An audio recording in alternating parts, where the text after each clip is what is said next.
In this episode of the Conscious Creator podcast, we have on someone very near and dear to my heart.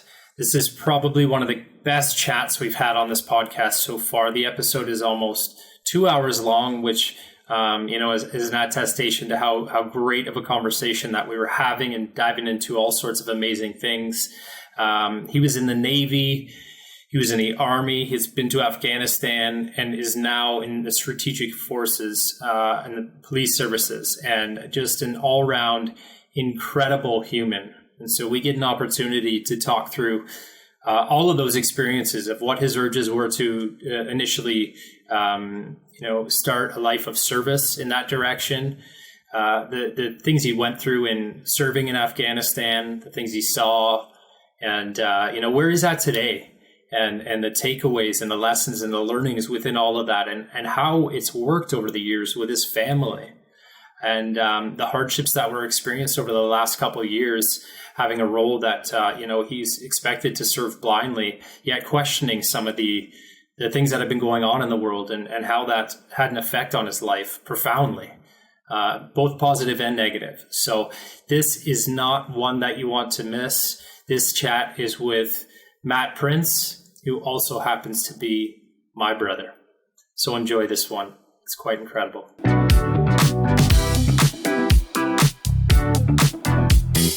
Today, I have a very special guest, someone I've been excited to have on my podcast, and I've known for a few years, I could say. Today, I have my brother, Matt Prince, on with me, and I'm so excited and grateful that he's made space today. So welcome, bro. Thank you. Thanks for having me. So honored to have you on today. And before we hop into any conversation, I like to always acknowledge any guests that I have, and you're a special one, as I mentioned, that I'm so grateful for you in my life. My whole life, I've looked up to you. And anything within me as a human, as I've grown older, if I find myself being silly with my kids in a certain way, in the responsible parts of me, I catch glimpses of you. And I'm so grateful for that. So I wanted to acknowledge you for that, because it's such the parts of you that I have as a parts of me are so special, and they're the good parts of me. And I've always looked up to you throughout my whole life, and just as such an amazing human. So appreciate you, brother. Thanks, bro. That's super special. I really appreciate that. Yeah. And there's, as we've gone throughout life, you've done some amazing things, and, that are inspirational. And I know you downplay them. You're one of the most humble people that I know. But, those are some of the things I wanted to chat about today and dive into, because it's amazing. And, as we do go throughout life with family members, and those are closest to us, we tend to, not ask specific things, not dive in for whatever reason, right? Those we hold closest to us, we shy away from these types of conversations. So I'm really looking forward to diving into some pieces today with you, because you've had a pretty cool journey, and especially with some changes in the last couple of years. Yeah, life's a journey for all of us, and it's cool when we get to reflect on it sometimes, for sure. Big time. So a huge part of your journey has been, of course, I want to roll back the clock a little bit here.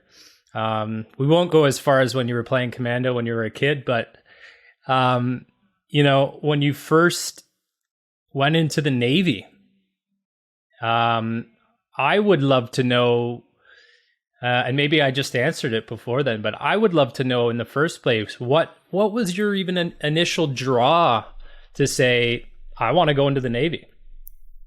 Yeah, I remember it like it was yesterday. It's, totally, I could tell you about that. But first, I get to just say, thanks for having me on, and I am super proud of you for this. Watching you do what you're doing now with 1,000 other projects, but also with yourself and with your family and everything you've overcome, done, built, and doing now. I get to say I'm super proud of you, and I love it.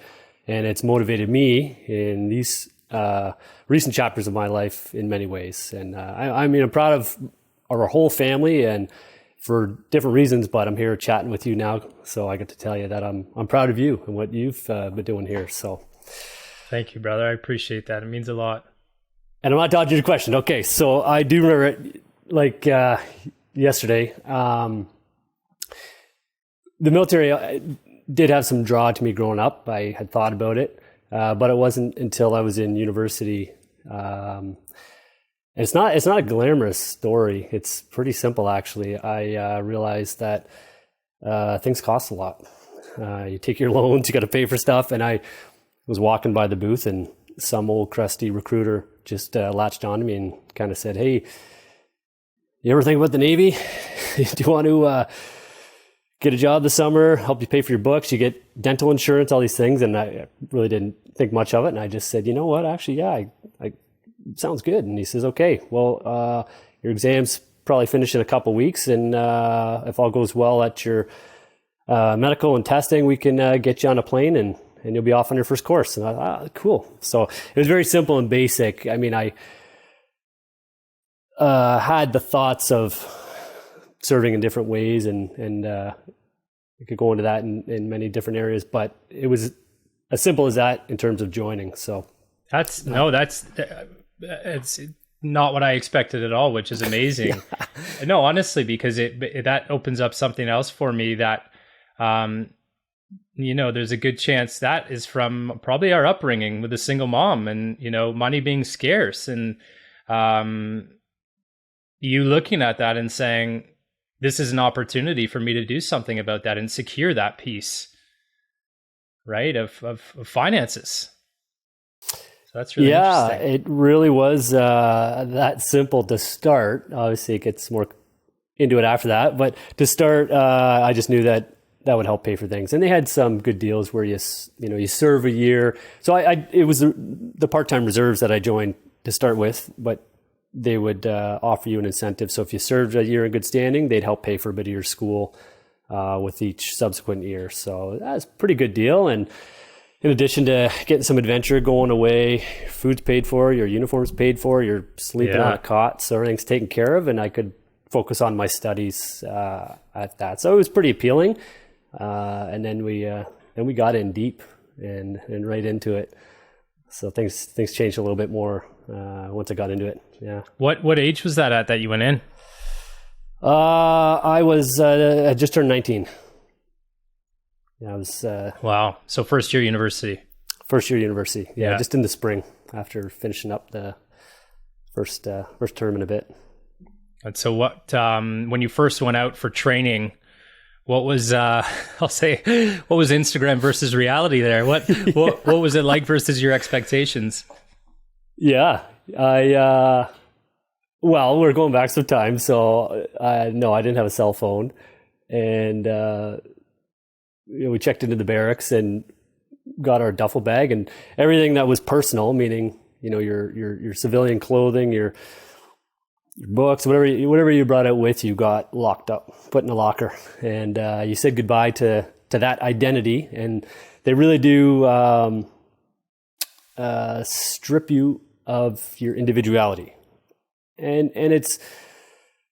I can reflect on it now, and as you know, I'm retired, and I can look back on all my stages of the military. But they do it for a reason. I mean, they teach you teamwork. You have to follow orders. And they do aim to break you down a little bit in certain areas to build you back up in a team in other ways. So again, without the whole journey yet, I can say that in itself was a massive journey, and I learned a lot. And as I reflect back, there's stuff that was awesome, and there's stuff that I can look back and say, it wasn't so great in it. But that also helped me grow. So, basic training was great.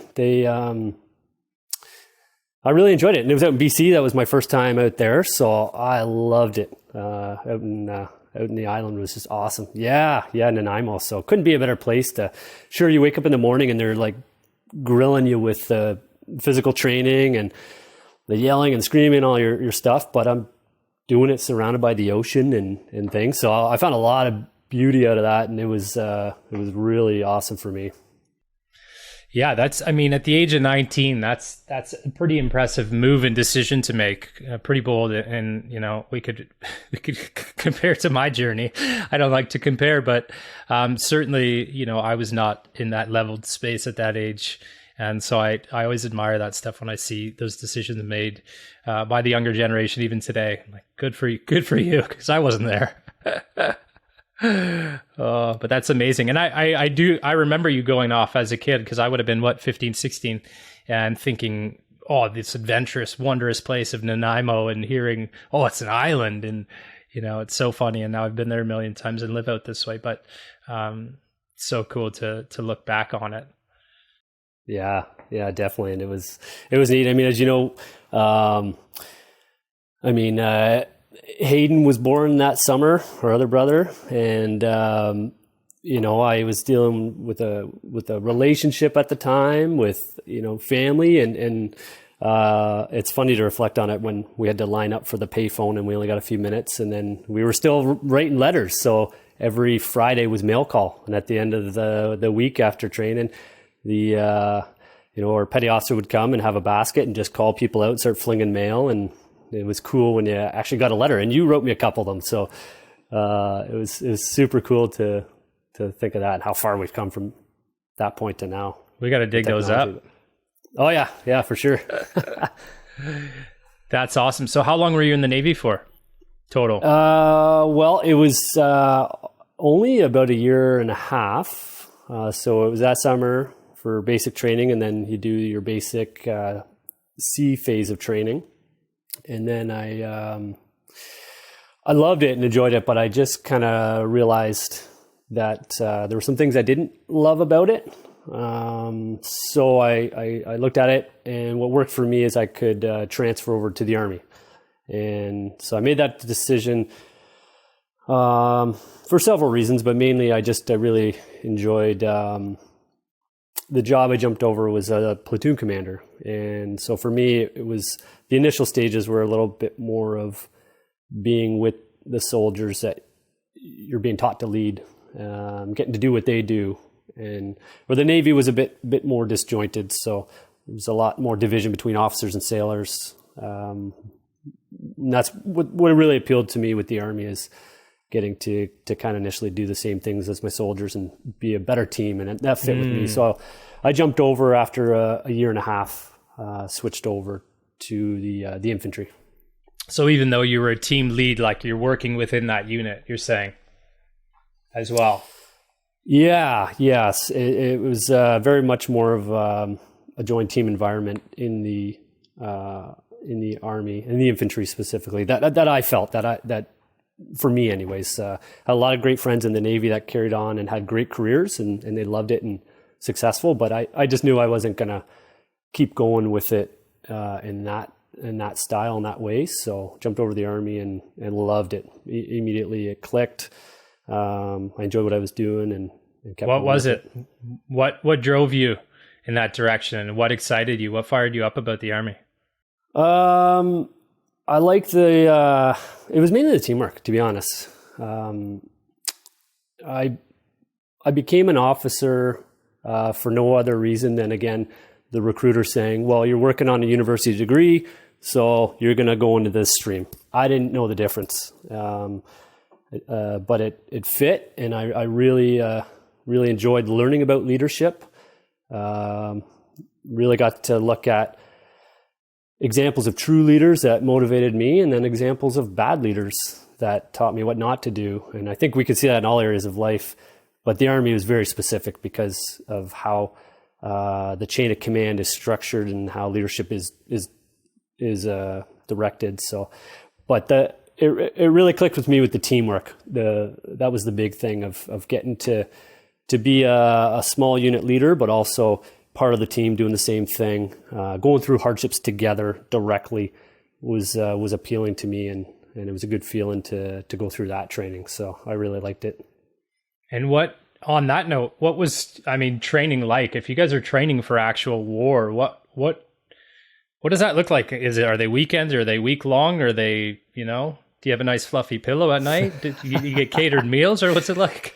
Yeah, it's funny. I now that you're asking these questions, like I realize a lot of people probably don't get a glimpse of that unless they just think of the movies or whatever. But yeah, do you just do push-ups in the gym? And then you guys are ready. Here's your gun. Push-ups in the rain all the time, right after you shaved your head again, fresh buzz. And no, training's awesome. It's so my training was out in New Brunswick at Gagetown, and it's broken up. So in the infantry, you have different streams of training. But for my first phase, I think it was 2 or 3 months, and that was broken down into field time and garrison time. So when you're on the base in garrison, you're doing a lot of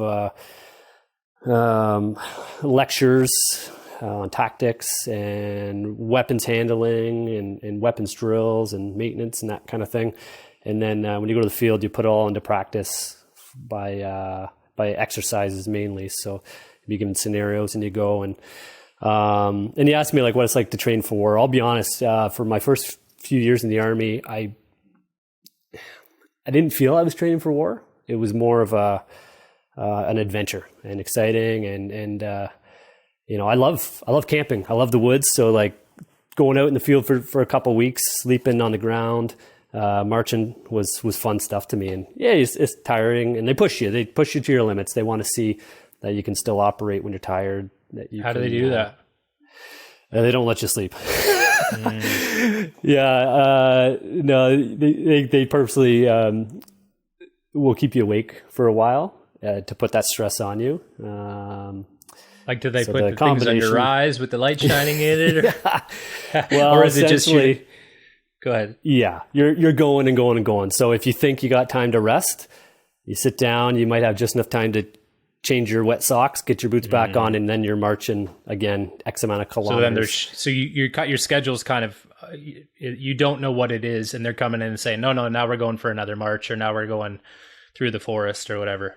Yeah, that's right. You'll be given some sort of expectation because you'll know what you're training, whether you're on the offense and you're doing a raid, or you're on the defense and you're digging trenches. We would kind of know a little bit what we're dealing with, but that what was part of it as well. I gather is that you're being assessed, but then you're also constantly being driven.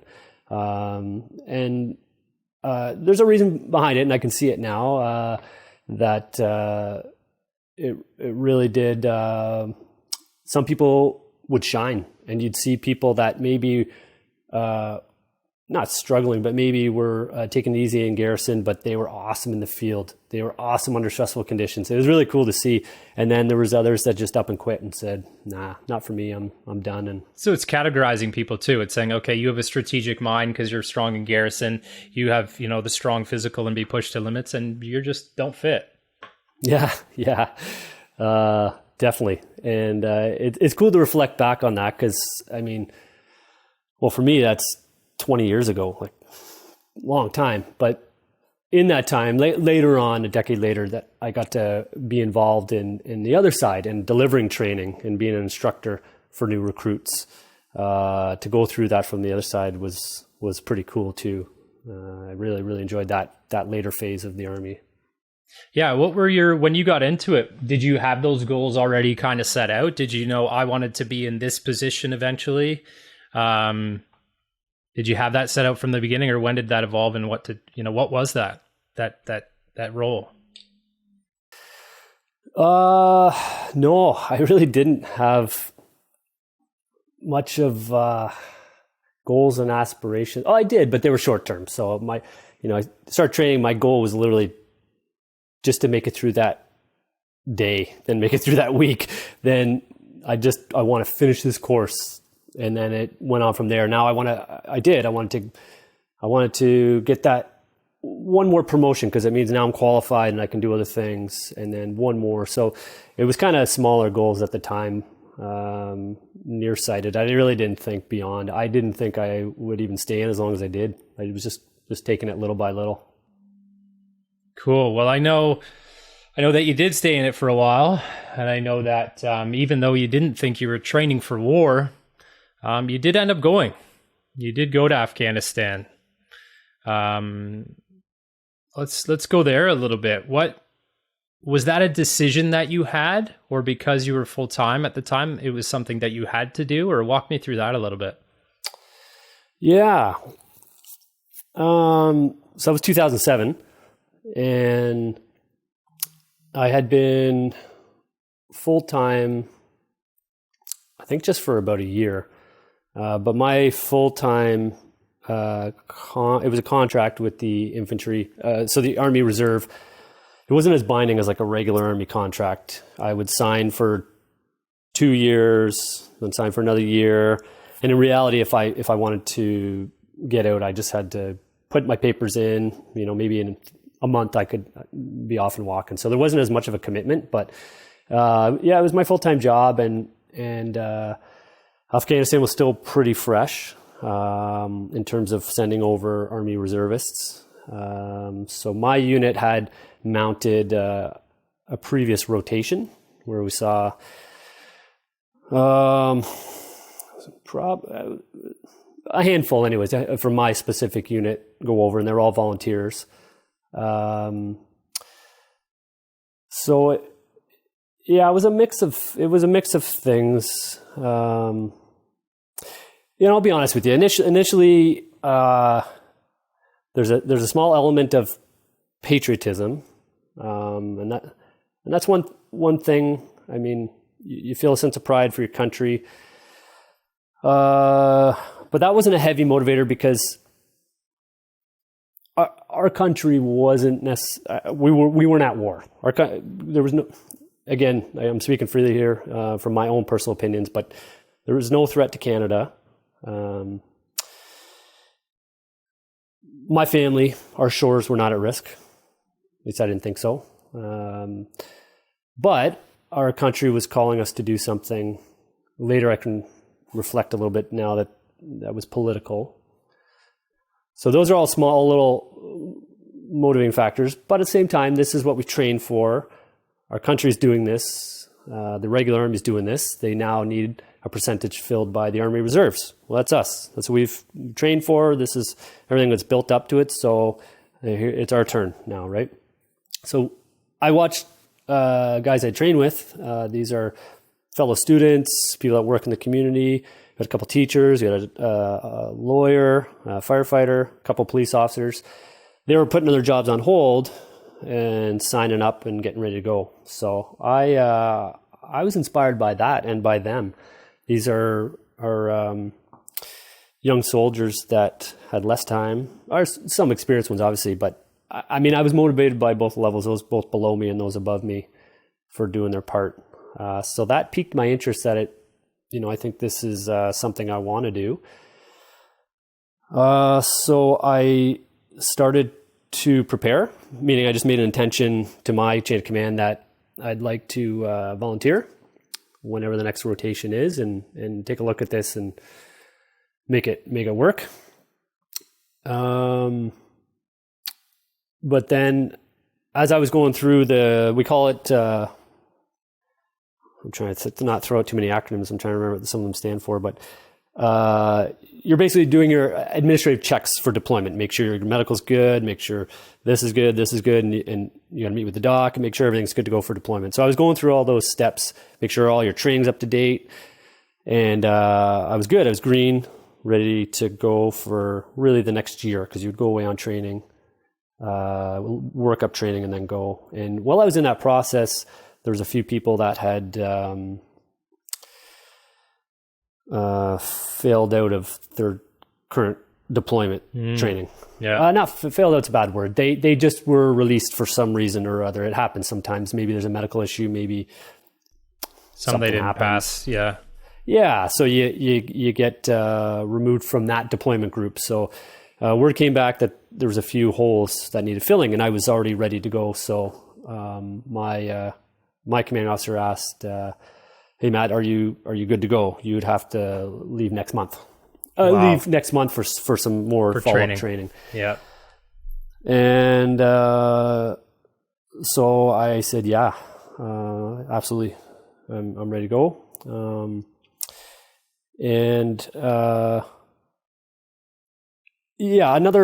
I'll just touch on one more motivating thing. And again, it was something that was real. So yeah, everybody goes for different reasons, obviously, in their own mind, but we were reservists, so it was voluntarily. We went voluntarily. We didn't have to. But when I mentioned I saw some of my fellow soldiers go, some people that I've trained with, well, I also saw them getting injured. And we did lose a couple of our local soldiers. So when you see people you've trained with going through the shit and getting into combat and some tough stuff that we probably didn't realize when we were younger in training, because we didn't have that real threat. We heard the stories of old, but it wasn't as real for us. So when you see that coming back, we're sitting here at home and we know they're over there. It's a tough feeling. And I can only equate it, I don't know if this makes sense, but like you're with your close buddies, your friends, and there's a fight on the schoolyard, and you're sitting there watching it from the window in the class, and you can't get out there, and your buddies are into it. You have that feeling that you need to help them out. You got to get there. Yeah. You want to be a part of it. You're on the bench. It's a hockey brawl, and you want to there get you off go. the bench. That's a way to relate it to those playing hockey, and you would get it. You need to be there. You need to back them up. So that and I say that because that became more of a motivating factor than any feelings of patriotism or duty. I mean, yeah. That I can be honest. That's really what motivated me more to get over is time to do my part. And my part wasn't for my country. My part wasn't for my sense of duty before self, although that played into it, but it was mainly for your brothers. The brothers. Yep. Wow. And that was it. So so I went early, and that was really tough for family. I remember telling Mom, I remember telling Dad, although amazing support, that kind of threw a loop on them. And also with Meg. Yeah, your relationship. At the time. Yep. Yeah, at the time I was engaged to be married to Meg at that time. And although she was amazing and supported everything that I wanted to do, and we talked about it, that prepping and maybe a year later saying I was going to go now was very difficult on her. And caused a lot of strain on us. And again, she was very supportive, and I learned my lesson. I could have delivered that news in a much different way and included her, but I didn't. I wasn't thinking. My head was already over there, committed, and I committed. And I knew what I'd do, so I was just eager to be honest. I was eager to just get the hell out of Canada, get over there, and dive in. There's nothing going to be in your way. Yeah, and I can reflect that wasn't the best approach, because people here that love me that I need to deal with that a little better and prep it, because again, we're going over in 2007. Once again, technology is not like it is today. So it was only maybe calling home once a week and only getting 15 minutes. So I had to spread that out, and maybe getting access to a computer once a week and firing off. So to keep your relationship strong off of that is pretty challenging, I'd imagine, to say the least, knowing that you're in danger and not knowing the variables day to day. Yeah, definitely. But I was happy to go and learned a lot. Tons of lessons that came out of there, for sure. What was, never mind when you got there, we'll get there, but getting on that plane to go with others, what was that feeling like? Let's start there. Shit, yeah. So I had a little bit of workup training. For me, it was just in Petawawa, so I didn't have to go too far. My training was a little more condensed because I was joining up with a group that had already been training for 6 months as a group to go. So mine was pretty quick. So when I can remember clearly my feelings, and they're only mine. Like, everybody's individual. I can only imagine there's a whole array of feelings people have. Some were going back over for the third time. Some had only been in the Army, 2 years and finished their basic training. For me, I was now year 5 or 6, 5, but 6 by the time I was going. So, oh wow, yeah. Going over was a mix of emotions. I was excited on one hand. You finally get to put your training to use. I'd mentioned before, my initial training, I never ever thought of it as training for war. I just was having fun doing Army stuff. But when you're going on the plane and you're crossing over, shit's real now, and you do have, you can't avoid that. You have that feeling, but it was still overriding excitement, adventure, and we stopped off in a third location. So you deploy from here.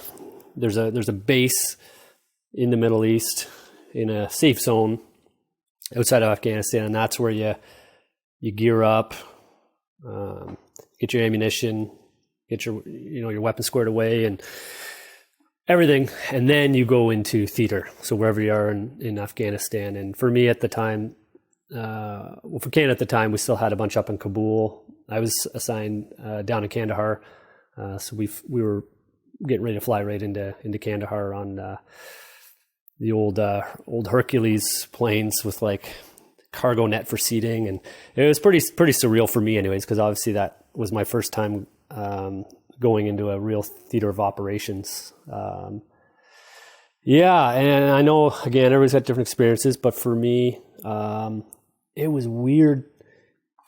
I can think about this now. It was weird to be excited about going into a place where we know there's a lot of fighting and danger and chaos, and Kandahar was pretty busy at the time I was there. Canada had just taken over responsibility for Kandahar the year earlier, but we had a lot of other nations there, and so it was a weird feeling flying in, and then I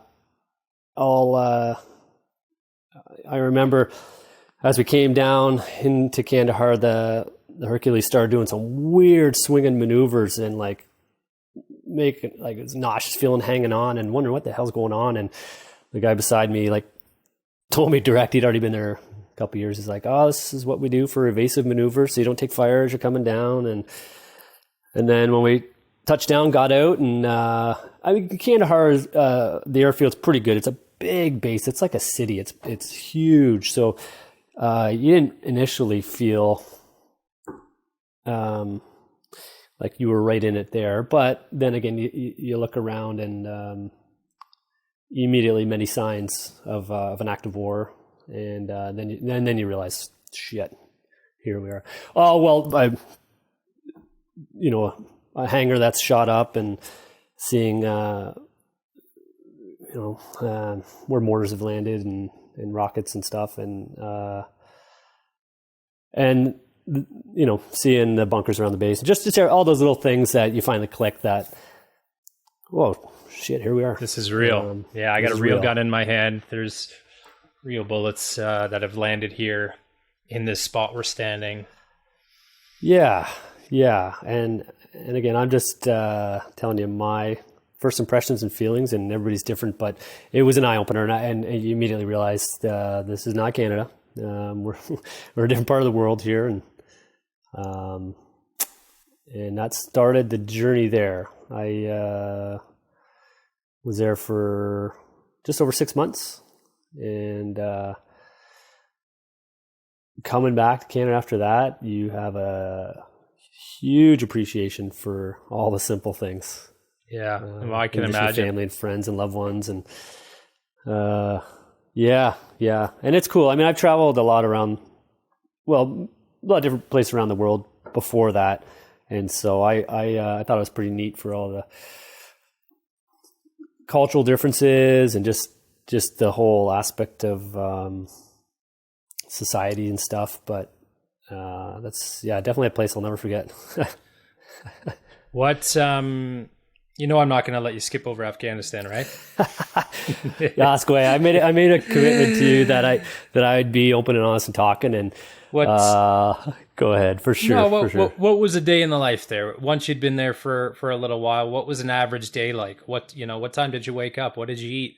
What were the activities of the day? What were the feelings? Paint a picture. Well, it was different for a lot of us. Like, just like back home or in any other business, we each had different roles.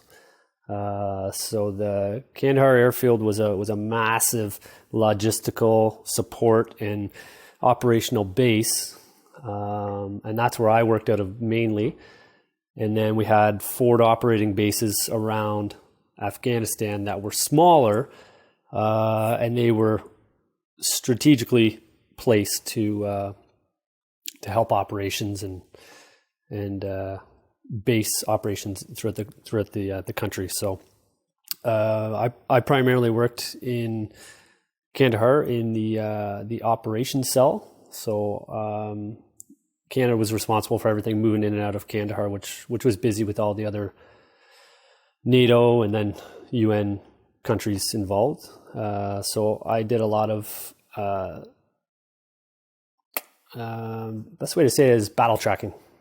So a lot of the monitoring the operations coming in and out, liaising with the different countries' armies to make things go smooth. And when we would do joint operations, we'd link up and go over plans. So I worked a lot with some of the operations officers in helping that stuff. And then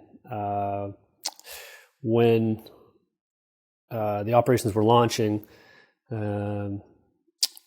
often my boss would like to be at a part of that, so we would kind of be a couple bounds behind going around the country as things were happening. So most of my time, thankfully, was on the airfield, and then a portion was out around the country. So my days were a little more structured in that we kind of do shifts. So like obviously the country never stops, operations never stop, but you need rest, and so we would build the shifts where we would rotate what we were doing. If we were on base, they had like a food contractor who's Americans at my time, so we ate good. I mean, they'd prepare hot food. If we were out at one of the forward operating bases, the Canadian Army cooks would set up a trailer and cook some food, which was awesome. And then if we were out throughout the country, traveling in our armored vehicles, and then sometimes we'd just have to eat the rations. So they're like, I think you've tried them. I probably brought some of those home before. Definitely, they're amazing. So then we'd have to eat the rations sometimes, and then once in a while we get a box from home, which is super cool. There'd be like cookies or treats or something in there, and then it was huge. Obviously appreciated by everybody, but then could even act as a little bit of currency when you get your hands on that stuff from back home that you can't get in theater. So here's a caramel bar. Pass me that beer you got there. Oh, exactly. Yeah. You can really see the barter system take hold and the value of things that you wouldn't think back home. But that's funny. Yeah, it was good. So every day was a little bit different, and the experience totally different for everybody. I know that because I'd link up with guys I worked with, and we'd chat, and we might not see each other for a month, and then we'd have a coffee together and get caught up on what the units are doing, and so different experience for everybody for sure. So you were in more of a strategic role then. You didn't have to be kind of deployed right into the action. Yeah, a little bit. So the way the Army deals, they look at the strategic as like a high level planning. the generals and the bases and stuff up that's going to affect the war and the outcome. I was a step down on the operational side, where we deal with kind of the near battles, the things that we're dealing with right now, the stuff that we're either planning or the things that happen and we have to react. And I was helping liaise in that sense. So in the Army, we just call it the operations room, and we have tactical operations and planning, and so I was a part of that for the most part. Once in a while, we'd get assigned different roles and go out and do different things with the other units. But I learned a lot and worked with some great people, and it's kind of like going back to basic training I had mentioned, where you saw some people, not often, but some could kind of shut down and get overwhelmed by the stress and reacting to what's happening. And then you have others that shine. And sometimes it's people it's when they step up. Yeah. And I remember admiring so much when we got faced with some nasty stuff, and you'd see certain people just rise and shine. And I remember thinking, that was awesome. Like, I didn't see that coming from that guy. Yeah. Wow. And you get motivated by it. And in essence, like, again, that's what I really, really like about leadership, is that you can be taught to be a leader. You can be appointed and call yourself a leader. But at the end of the day, you're not a leader until you actually motivate. Take action. Till you take action, until you almost, not that you have to prove it, but you do. It's earned by your subordinates. You can't just call yourself a leader and think you're a leader and be taught. No, you actually have to lead. And I guess that was another thing. When there's you're in a combat zone, you get to see that and see it play out, and I find those things fascinating. Just the whole human character and spirit and what people do is fascinating to me. Absolutely. Did you have any witnesses of that? Like, were you ever right in a actual combat zone where there was shooting and direct threats? Oh yeah. It was a busy time. I thankfully not too many for me, because again, I wasn't always out on active patrol, and some guys, I give them so much credit, were constantly on patrol every night for months, and thankfully I didn't have to take on that role. But yeah, there was a few instances of bullets flying and mortar attacks and coming, and I fared out well. Obviously, I wasn't injured, but sadly, many were, and a few friends of mine, and there's times where, like, I'm not going to hide it. There's a few times that were scary, and you pause to reflect and think, shit, if our armored vehicle veered a foot to the left, that's where the other guys just got hit with an IED. There was one buried there, and we missed it. And I don't know why we missed it, and they hit it. Luck, chance, something else. I don't know. But you think about those things, and they do wear on you, because I was engaged to be married. I didn't have kids yet. I wanted to have a family someday, and then so those little tiny bits play on you, like, wow, that was close. And definitely had some moments like that. But you can't dwell on that or let it eat you, because that's when you can kind of break and not operate. So it's the other thing the Army does well, is they train you for that and keep you rolling. So we're all humans. To it yeah, we're all humans, but they teach you good for the mental and physical toll that the stuff can take on you. But I had a great tour, and I was very fortunate in my role. Learned a lot, came home safe. And I give a lot of credit to some of the other soldiers that were in constant combat and had to endure multiple tours and try and deal with that stuff a lot more than I had to. Do you have any specific story or anything you can share from one of those experiences, one of those those scarier ones, where you actually had to be in combat? Of course, you can take out any names or go as deep or as shallow as you like. Yeah, I don't have a lot of glamorous stories. I really don't. And in fact, a lot of my stories that I probably could share are the frustrating ones, or the ones that piss me off, or the ones that were hard to deal with. What are one of those? Well, little things like, one of our medics raiding over to us that he wants to evacuate one of the locals that, was near death and burned and would only live if we got her back. It was a young teenage girl, got her back to our hospital. They call them, they're different roles. So role 3 is the hospital on the base that actually has surgeons, actually has doctors. The field ones might just have medics or whatever. But yeah, little things like, I remember that time it was very frustrating where this master corporal was doing the best he could in the field, but he radioed back to us and said, he needed her evac or she was going to die. And there was a couple others. And so I tried with the doc, I radioed the doc on the base in the Role 3 hospital, and they denied it and said nope. And it frustrated me, and I was a little insubordinate, and I got smacked down a little bit for my insubordination because I tried to push it, and I tried to get this girl back, and we knew I trust the medic. She's going to die if we don't, right? And it was early on in my tour, and after my insubordination, this colonel actually beasted me good, like put me in my place. And I was only a lieutenant at the time, so I knew my place. And yes, sir, my apologies, sir. But inside, I was fired up.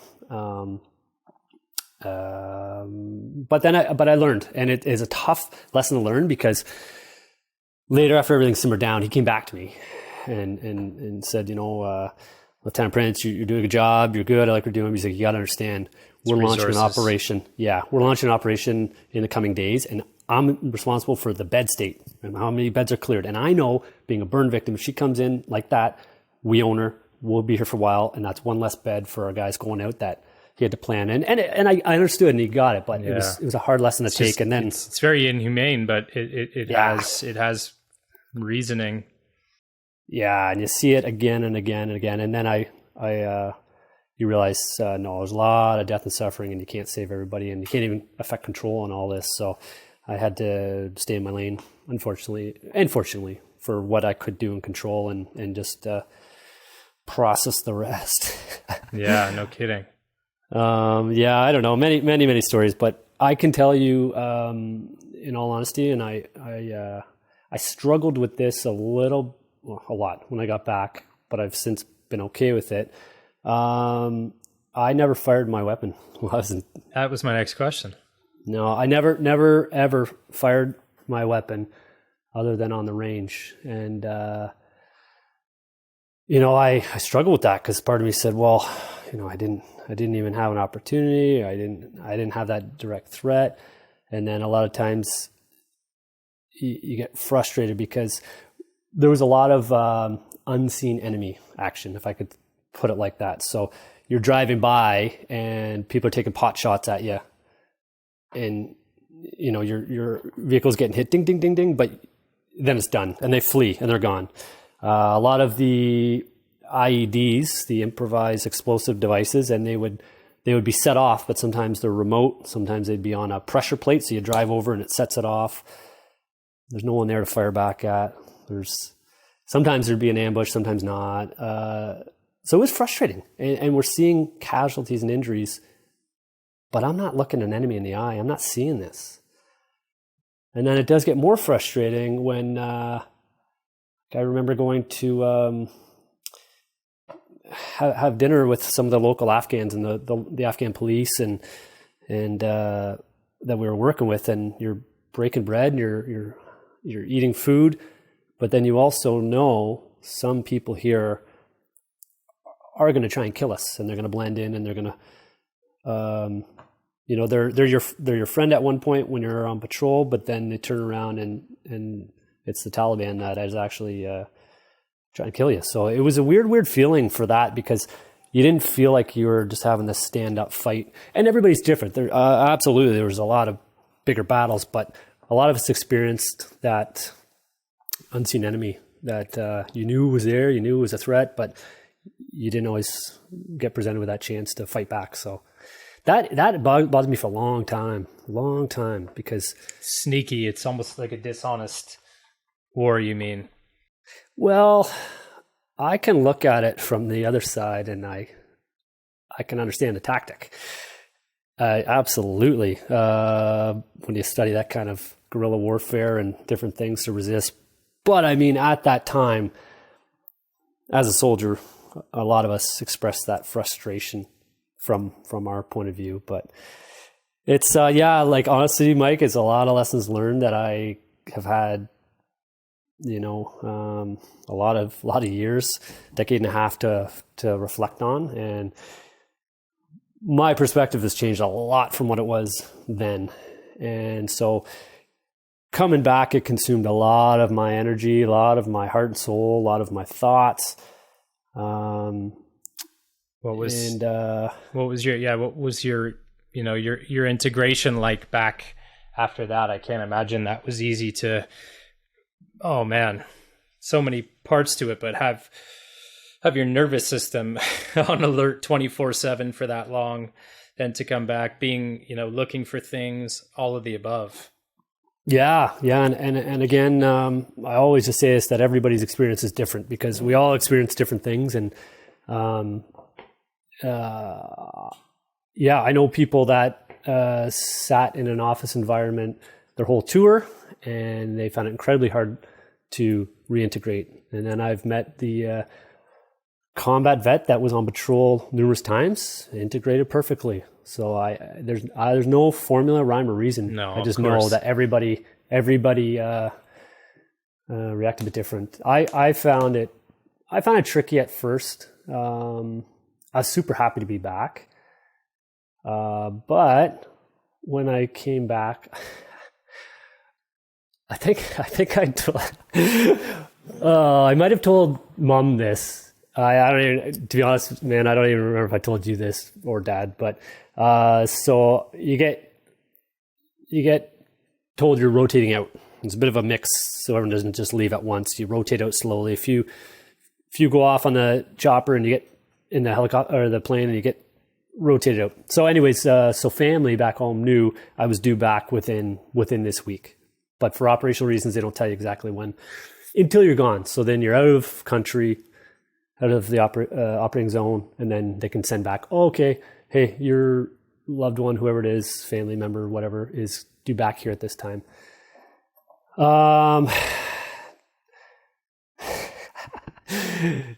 Mom, Dad, Meg, one of the big heroes, welcome, the signs coming off the plane, everything's good. Well, me and many others I know from talking, you sure as hell don't feel like a hero. You don't want to be a hero. You don't have any ounce of thinking that's the way things went, because it's certainly not heroic. It's not. And no matter what people say, it's not. But so I remember getting the emails, because no cell phones, but the emails like Meg trying to talk to Mom and Dad and say, wow, your parents want to do this, we're going to do this. And so they knew when I was coming back into London, and I was saying, I don't want that. Like, I just let me get back. I got to ease into things here. And I didn't sense it. And then my unit is due to pick me up. So they send a representative from my unit to meet me at the airport as well. That's the first job well done. Here, welcome back. And then you get to meet your family. And I didn't care for that either at the time. And I'm just speaking about my own experience. I know I keep repeating that, but everybody's different. Some need that. I just didn't. So long story short, I touched down in Trenton was our first stop. And then from, New Brunswick. And then from New Brunswick, we went to Trenton, dropped them off. We came to Trenton. It was a smaller group. And then from Trenton, there were some that went by ground, other places. I was due to get on a plane to London with a handful of other soldiers and go to the London airport. Well, I dodged that plane. I didn't get on it, and it left. No way. And I told the one guy was freaking out who was in charge of the administrative thing, and I said, it's cool, man. I found another ride. My unit's, I lied. My unit linked up. We're good. And then I literally did ask some of the soldiers. I was like, hey, you guys, you got a ride? Can I hop in with you? And so the plane touched down in London, and my unit was waiting, and I didn't get off. I wasn't there. So the messages are flying where, because I was supposed to be back. And then I just showed up and saw Meg. We were living together, and that's all I wanted, just to see Meg. I didn't want to deal with crazy emotions. I didn't want to deal with big things, this and that. And totally. It's totally tough. I know we're talking about it here. I told Mom or Dad, I can't remember, but so you got a ride from Trenton to London. Yeah. I just threw my bags on and went, but it was a bit selfish, because I also know Mom and Dad went through hell. They told me, I didn't realize how much, but they could have used that welcoming for their own souls and close the loop. It's I couldn't. I don't know. I think you come first in that equation. If I'm to look at it from an outsider, I don't think that's a selfish move. I think it's selfish on their part to want that attention right away. To be honest, even though it's from a loving place, it's, you're the one who's been through it. You're the one who's had that journey. What you want, and where you're going to find a resolve to release some of this and come to some peace as quick as possible is wherever you find that comfort. And wherever you can collect yourself, pick yourself back up. And then when you're ready, face it. And so, absolutely. Yeah. Yeah. And I was ready. And then, had the homecoming later on with you guys, with Mom and Dad. And I remember I remember the structure. I don't know if it was painted or what, but this wooden army man cutout. Yeah. Which was funny, and I really appreciated everybody's love and support, and it made things a lot easier for me coming back. It's a weird thing coming back, especially for reservists. I learned this because the part-time reserve comes back and tries to blend into their normal life, family, work, school, whatever it is. It's difficult enough for a regular Army soldier, but at least when the regular Army soldier comes back, they're still with their own unit. They're on base. They get some leave, but they're doing their job. They're still wearing the uniform. A lot of the Army reservists, you come back, and as soon as you shed that uniform and try and put something like this on, this is foreign, weird, and it takes some time. A lot of people don't like walking around, and this sounds strange to say for the average person, but you don't like not being armed, because you've had a weapon with you now continually for 6 months to answer a threat if it comes to you. And now it's just been stripped away. And that feeling of nakedness and vulnerability and, sleeping, trying to sleep, but knowing who's on watch. Because when you were sleeping over there, you counted on your brothers and sisters to be on watch, whether it was at the machine gun or whether it was on patrol or wherever. You could count on being safe to a degree because someone else has got it. You could get some restful sleep, yeah.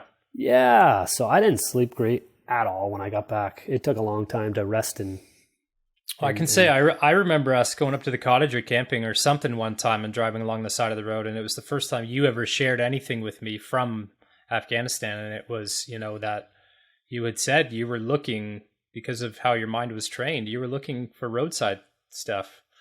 And, and that was my first kind of check on me. I was like, wow, that makes sense, and yeah, how long did that stuff take to kind of slowly dissolve and yeah, I mean, shit. Never goes away. Right? Ever. Do you think you had a bit of PTSD coming out of it? Yeah. And that's a funny term, because it, got a lot of attention last 10, 20 years, because a lot of people feel things to different degrees. A lot of things, it's very common to feel a lot of things, like some that I've just said, and loud noises are terrible. Like I hate it. Like if car backfired or a door slammed too loud or anything, immediately you're ramped up and you're going. So those are a lot of hard things to get over. But eventually most of us do. And I found I did. So they had a different term when I was going through there. They called it an operational stress injury. And that was a little more palatable to a lot of us because PTSD still had that stigma. It carries that totally. Yeah, I think we've come a long way since then where we know it's not just military veterans. There's PTSD and trauma. It's real in so many areas of our lives from childhood up to, wherever. Mm-hmm. So we've come to understand as a society a lot more, and that's a good thing. It helps people get over it. But at the time, we found operational stress injury sounded a little better. Like, okay, yeah, I don't have a disorder.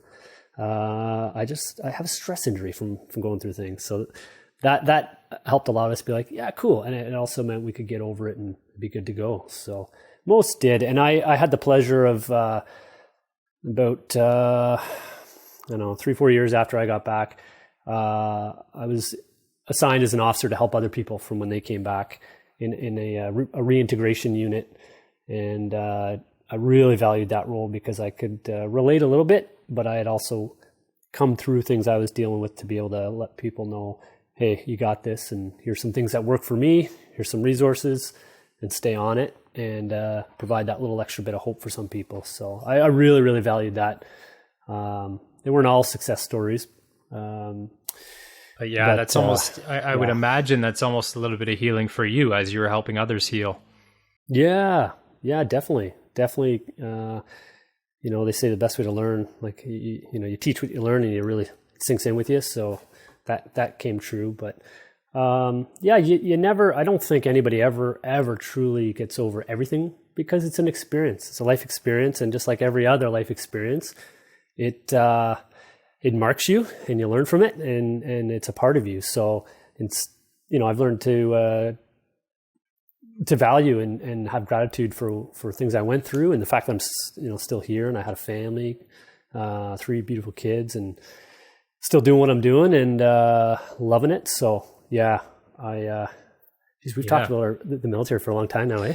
Yeah. And honestly, it's good. But, I guess my next place I'd love for you to mention is really the closing of that chapter because, I know that you had a goal at one point once you developed in the years. You had a role that you were striving for, and eventually you got offered that role and that opportunity to step into, if I remember correctly, what was your dream role? And you declined it. Can you share a little bit about that? Courageous decision. Yeah, this is still fresh for me because it was 2019, and at that time my role was the deputy commanding officer of our reserve unit. And it was a bit of an admin role for me in that year, but I knew succession planning wise that the next role for me, probably a year or two plus, would be the commanding officer of my battalion. Just how many men? At that time we were just over 200. Yeah, so about 220 or something like that, and it was about I don't remember at the time, 15 or 20 regular Army full-time staff. And then the rest were part-time reservists, again, like I was, from all different walks of life in the community. So yeah, that was very, very enticing. I was both humbled to feel that I had the opportunity to reach that rank and position. And yeah, it was definitely a goal of mine because you come up, and then finally, to be the commanding officer, in my mind, would be the pinnacle of my career, but also more importantly, that time when I would actually get to give back to my battalion and my soldiers, because now it all funnels up with the chain of command, and then you hit there. Of course, the commanding officer still has other bosses, everybody does, but at the unit, that was the the commanding position. Yeah. So you got to make decisions on training. You got to make decisions on the welfare of your soldiers, on some things, who's going where and doing what. So I was ready for that, and I was really welcoming it. But at that time, I could say three things were going on. Those three things going on were my separation from Meg. So we were in the midst of separating, which was very, very, very difficult time. Anyone that's been through that, or anyone that's been through a hard time in a relationship at all, knows that it can drain you, your energy, your soul, but also you're wanting to do it the right way once we had made the decision that that's where we were likely headed. So that was one thing that consumed a lot of my time and energy. Second, and the most importantly, was my girls, our three kids, weren't getting weren't getting the amount of attention and the amount of me that they deserved. Because our kids do deserve a piece of us. We have them and we're responsible for them, and they need us at those young stages. So they weren't getting as much attention as I felt I owed them.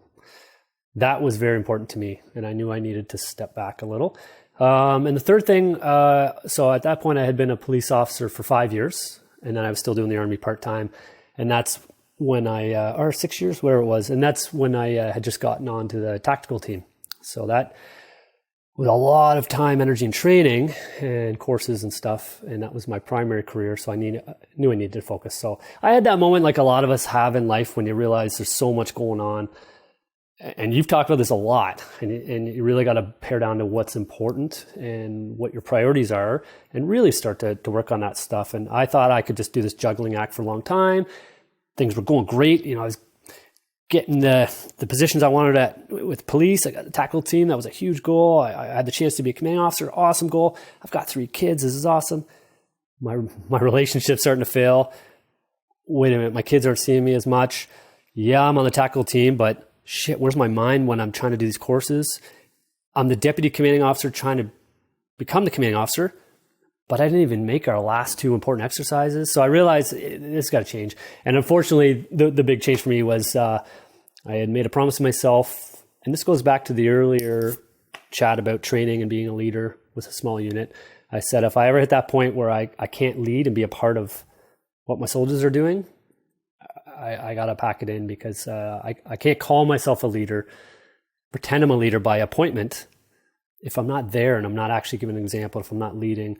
And that really hit me home. Lead with integrity, right? And that's, yeah, that was it. So I had to tap out and let my boss know that I was actually going to retire. And they were awesome. He gave me a bunch of options. Well, just take a step back, stay on, and gave me a lot of alternatives, but I already knew in my heart that was it. I wasn't not going to be an absent leader. And cool thing was I've still stayed in touch with a lot of people I worked with in the Army, and they understood it. And they're, the green machine rolls on. They've got leaders better than me that have filled those spots, and away they go. And it's awesome to see, and everybody understands and knows that I, again, did it for the right reasons. So, but it was big. It was big. Yeah. Well, that's it. I'll correct your language there, I think, because it certainly wasn't a tap out. It was a rise up.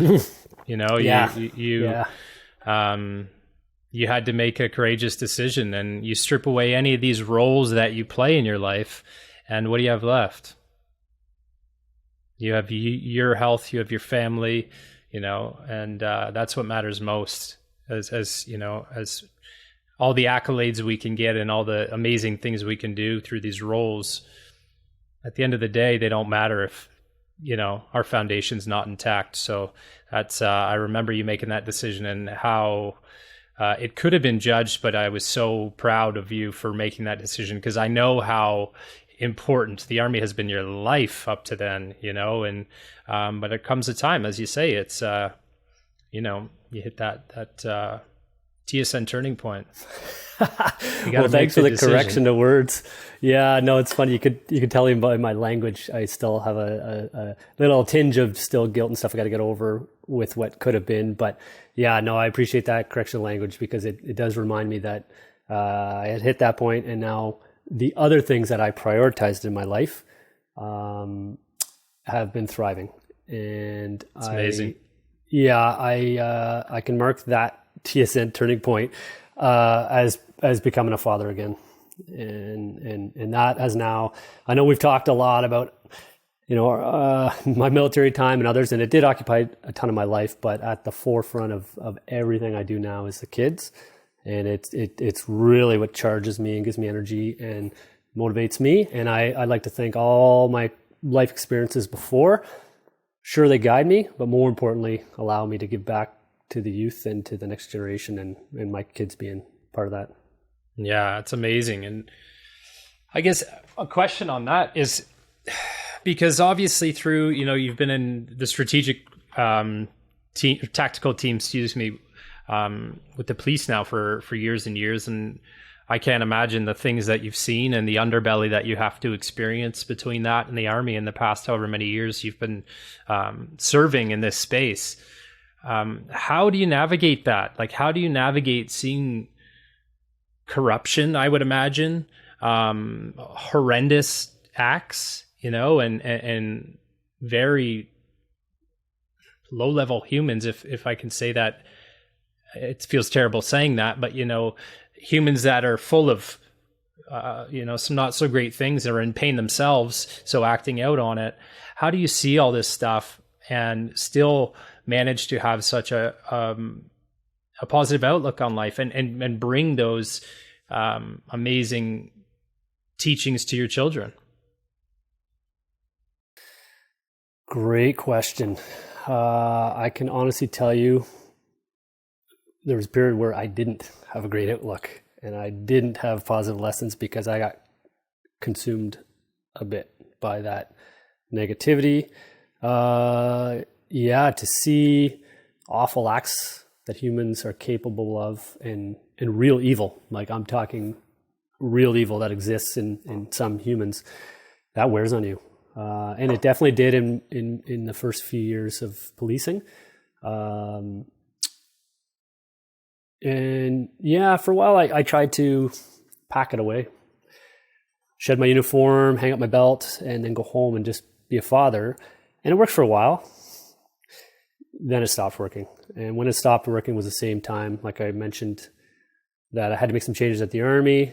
And it was the same time I realized it was a goal of mine, but I really had to springboard and start pushing hard for the tactical team, because policing on patrol is tough. And after 5 or 6 years, I was wearing a bit too much of it, taking a bit too much home. I wasn't doing the best job of managing it. So I thought I could solve everything. I thought I could help every 911 call I could go to. You're carrying it all. It wore me out. And so I had to dial back a bit, do a little bit of work on myself, work as a father, and realize once again what's important and prioritize. And then for me, getting on the tactical team was huge, and I love it. It's definitely, I'm biased, but best job in policing. I work with a core group of guys and a girl that are amazing professionals. Tons and tons and tons of training.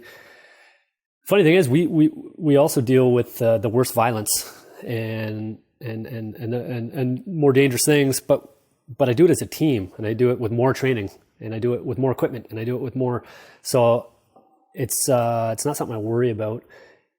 And it allowed me to I became a lot more positive in my role and what's going on, and recognizing that, this junk with humanity is always going to exist. It always has existed. There's going to be unpleasant things.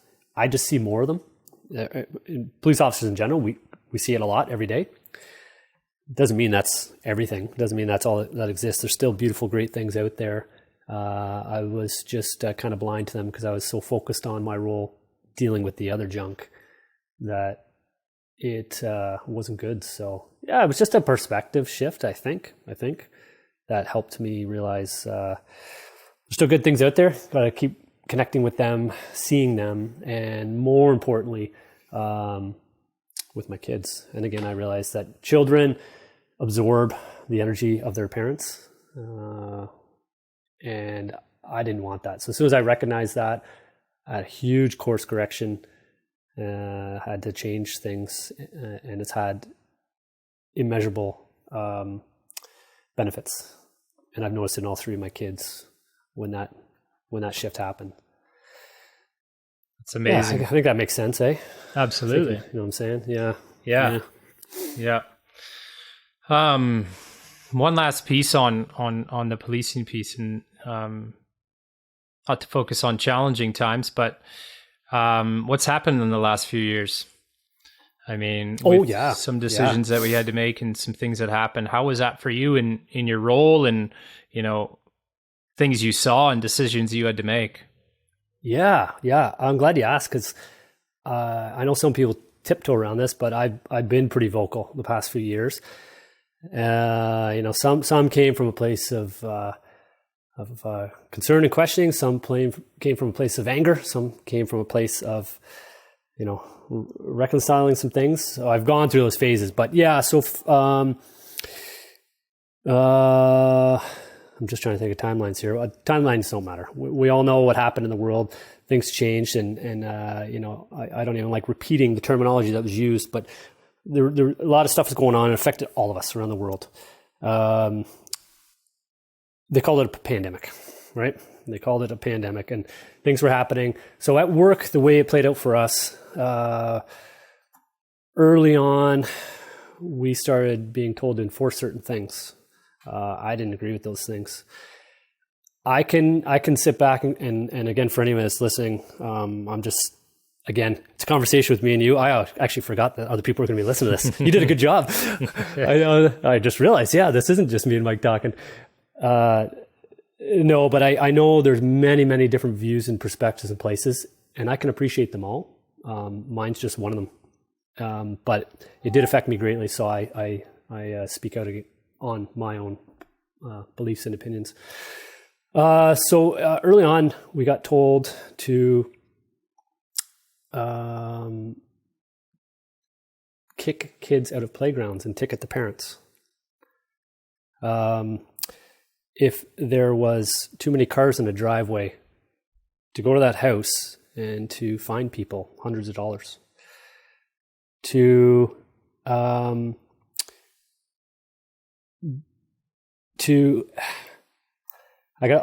choosing my words carefully here. Obviously, I'm still an active duty police officer. I'll just say of a municipal service. And once again, my opinions are mine alone, no one else's. Breaking up protests to people that were speaking their views. One day, the next day, an even larger protest happening for a different issue, clouded in social justice. I'll use it as an example. Black Lives Matter. Got told, don't break up that protest. Fine. Mm-hmm. 4, 5, 10 times the size. Don't react. Jeez. And it obviously started, my mind went down the road of, hold on, if we're in the midst of something serious here, and you're telling me for health reasons, those people can't gather, and you're telling me to fine teenagers that are playing games in a room together, but leave that alone? Something's up here. What's going on? So it just started with a lot of questions that didn't sit right with me, and I was, I'm at the stage now where I'm not following blind orders from an authority figure. I'm done with that. Life experiences teaches you that that's no good. You have to think. We all have to think for ourselves, analyze, evaluate. So that's what started for me, a lot of the questions. And then we respond to a lot of, obviously deal with a lot of deaths. A lot of times for me in the tactical unit, I don't have to sit and go through the investigation. We just deal with the violence or the issue, and then we leave. We get called for other stuff. So I'm not really an investigator right now. But nonetheless, I'd still go to a lot of sudden deaths. For example, like an overdose. Because I'm patrolling, it's happening. So we'll go right there and try and do some CPR or whatever to help revive somebody until the paramedics get there. So I did a lot of these calls, again, in 2020, early on. And so we'd see people that die of a drug overdose, for example. And then the coroner would ask the family some questions, a list of questions. And for one example, a question would be, did they experience any of the following symptoms? Well, yeah, they had a cough the other day. Okay. This is now a COVID death. What? Wow. And so I saw that happen a few times. And of course, in my head, I'm thinking, what's going on? And then we had, a couple more examples. I won't drag this on, but it'll give you a sense of my mind frame. We had a car accident. Death was clearly the result of that impact, and it was awful. Only to find out later that was also a COVID death, because they went to their doctor a couple days earlier. And then we had a third one, which was a suicide, clear suicide. That was listed as a COVID death. So I really got inside myself, and I was like, what is going on? So the one coroner tried to explain it, because I was frustrated. The world is in fear. I've got this little piece of information. I'm trying to tell people, like, hold on, don't be this fearful. We all have a right to what's going on, but this death ticker on the TV that they're showing you every day to make you scared, I'm just a small slice. I can only tell you my experience, but I can tell you, if I'm having this little experience, is this being reproduced elsewhere? There's a much bigger picture. And I didn't know at the time, and I can only judge my own experience, but I'm just trying to tell people something's going on here with my experience. I don't know what other people are seeing. The coroner had said, and obviously I'm not using any names here, but we don't know what's going on yet. So if they have any symptoms, this is going to be a factor in the death. No, it might have not been their cause of death, but we have to list it as a factor until we know what's going on. Well, those factors, they did make the death ticker, because the same death I went to that day made the news, and it was termed the youngest COVID death in Ontario at that time. Oh my gosh. You can imagine the panic it caused and fear amongst people. Of course. When I sat there and said, okay, I'm not a doctor, but I can tell you what I witnessed and experienced. And it was a suicide. Now, that's just to give you a sense of where my mind was going. So I was not happy from the beginning, and I can hand on heart say I never laid a single ticket to do with any of that, and I never obeyed a single order in reference to any of that enforcement. And I got in trouble for it, right? Like I shouldn't say in trouble. My unit was great, and that's not generally our role. So my direct unit, awesome. Didn't ask me about any of this stuff, but organizationally, yes. And then fast forward a bit, and we were told, get vaccinated. Start off, you should, okay. It's recommended, okay. We've got priority because you're first responders, go get it, okay. And, even in all fairness at the time, I just said, no, I respect everybody else's decision, just respect for me, this isn't good for me yet. I don't know much about it, and I'm just, and a lot of would have deemed, oh, he's just hesitant, right? Oh, he'll come around, he'll get it. But there was too many questions that weren't being answered, too many things I didn't like. And then I really didn't like and respond well when I got told, get this or you're going to lose your job. Hold on a minute here. Get this or you're not allowed to eat in my restaurant. Get this or you're not. And there was too many of these. And I didn't get into it very much because I just thought, okay, well, that's their prerogative. They own this. But then hearing the language of our government, hearing the language of other things, this is causing a lot of division, divide, and there's something nasty going on here, and I don't like it. And it's causing a lot of good, decent human beings to have a lot of hate, to have a lot of resentment, to have a lot of fear, to have a lot of things that I didn't think were justified and valued. And I'm not talking about fear of being sick and dying. I can understand why a lot of people thought of that, because the TV and the news told you every single day. The hospitals told you every single day. And we know indoctrination is real. If you hear things again and again and again, it wears you down and you're liable. So, but for me, I didn't like that. So then, I got the warning at work that, well, you have to get this or else there'll be consequences, but they wouldn't tell me what they were. And they just said, by this date. I had a few sit downs. My immediate chain of command, entirely supportive, said, Matt, no, you have a right to do whatever you want. You just got to know, here's what's going to happen at work, right? Okay, whatever. And I had to go up and up and up and have all my meetings. And as I got higher, and then finally, I got brought into human resources, and they said, your last paycheck is next Thursday, and then you're done Friday. And that's not a good feeling when you've worked somewhere for 10 years. You've served never your been community. disciplined. I've never had an issue at work. I'm modest in my duties, but I've always had good reports and good things. So that was a real kick. And I wasn't the only one. There was a few others in that same scenario. But I also know that you have to stand for something and believe in something. And I drew my line in the sand earlier in my job. So I just stuck to it, and I said, okay, I can understand that position you're coming from. I'm not happy about it, but I'm not doing something just because you're threatening me with my paycheck. So that was it, and I was done. So they put me on terms of suspension. So they wouldn't fire me, because if a firing involves other things. More paperwork. More paperwork. They would have to pay me out for entitlements or whatever it was. So I was suspended without pay. And to give you a frame of reference, if I gotta be careful how I say this, but if let's say I committed a crime as an officer, on duty, I committed a crime, it wasn't justified, or it was even just in the stages of being investigated, but I had committed a crime, I had been charged with that crime.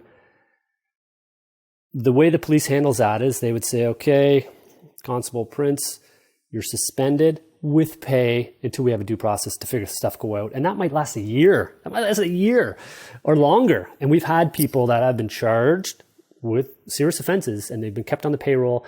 So when I weigh that out, I was bitter. That hurt. That hurt. That really made me upset to be able to be given less than a week's notice to my last paycheck. And obviously, I mean, as a father, you can appreciate everything coming into how you got to provide and what you got to do. And but I knew it for me anyways, and everyone's different. I just, didn't sit well. Wasn't going to give into my own integrity issues over pay.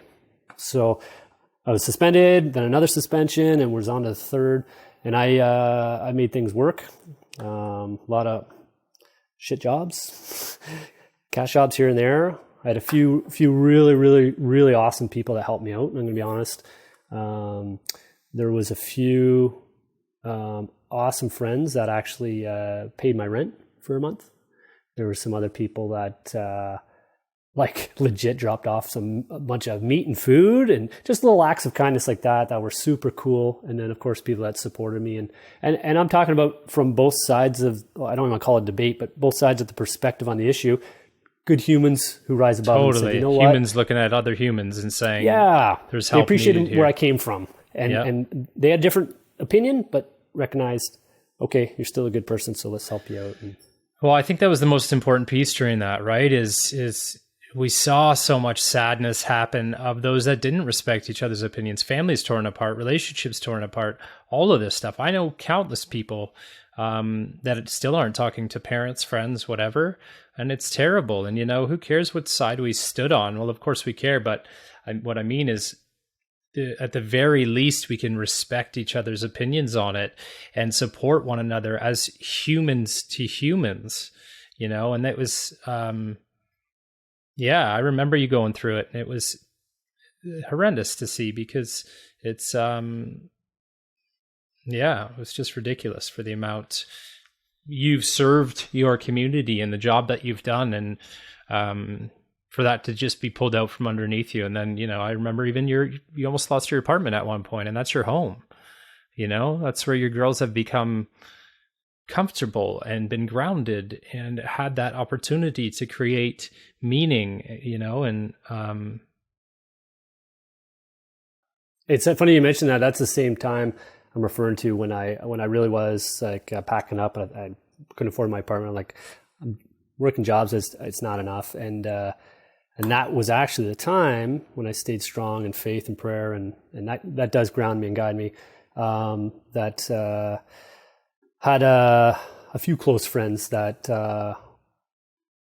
had offered, not even offered. They gave me a bit of money and for this, and would basically not allow me to say no. I didn't want to take it, but they knew I was going through and just offered and helped out. And at that same time, so I got to keep the apartment a little longer, and then had another friend that said, "Hey, if you can't do it, I got a spot for you. You're coming to live with me," and offered a place with them, and cool stuff from cool humans. And I will always remember that.